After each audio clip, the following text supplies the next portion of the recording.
Au restaurant PB2, en fait, le but est de composer un plateau avec des supports en verre, donc vase en verre ou petite verrine. Donc le midi, les gens choisissent 2 ou 3 dégustations. Il y a 3 catégories, fraîcheur, pâte et nidi. Nidi, c'est viande et poisson.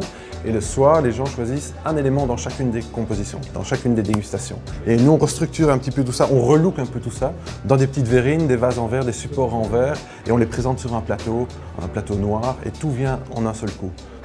Donc on a essayé de faire une ambiance assez épurée, comme on joue beaucoup sur la transparence, les lumières, les couleurs, on joue beaucoup sur les verrines avec les bougies.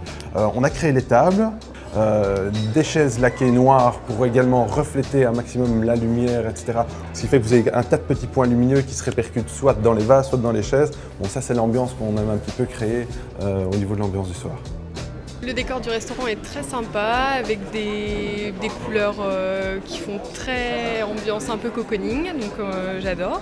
C'est un cadre très reposant et très sympathique. Ici au PB2, on essaie de viser un petit peu la clientèle qui est en quête de nouveautés. Féminin aussi, puisque le côté visuel, ludique et assez touchy correspond bien à cette demande-là. Donc le ticket moyen le midi avec la version 2 ou 3 choix et un petit café, on tourne autour de 25-30 €. Le soir, en fonction du choix de vin ou d'un petit apéritif, on a 45-50 € avec un dessert qui se partage. Donc au niveau de la carte, on la change à peu près tous les 2-3 mois en fonction des saisons. On laisse évidemment des incontournables comme le carpaccio de bœuf au foie gras avec une petite huile de truffe, les pâtes diamant noir. Reste également à la carte. On aime travailler les risottos parce que visuellement c'est un chouette support pour faire des chouettes décors.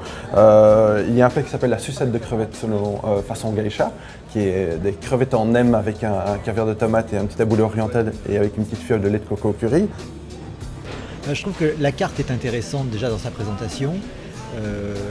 C'est créatif sans être dans le chichi. C'est-à-dire que voilà, il y a des choses différentes, amusantes, qui sont très bonnes. Le PB2 a été testé à Bruxelles pendant 4 ans, donc a très bien fonctionné. La seconde étape était presque naturellement Paris, pour venir se confronter un peu à la clientèle qui est habituée de voir de nouveaux concepts sur le marché. Les prochaines étapes, je l'espère, c'est Lyon, Bordeaux. On nous a déjà invité, beaucoup de clients qui viennent justement de Bordeaux nous ont déjà invité à essayer de tenter l'aventure là-bas. Bon, ça appartient à l'avenir, mais on espère faire ça d'ici 2 ans, 2-3 ans maximum.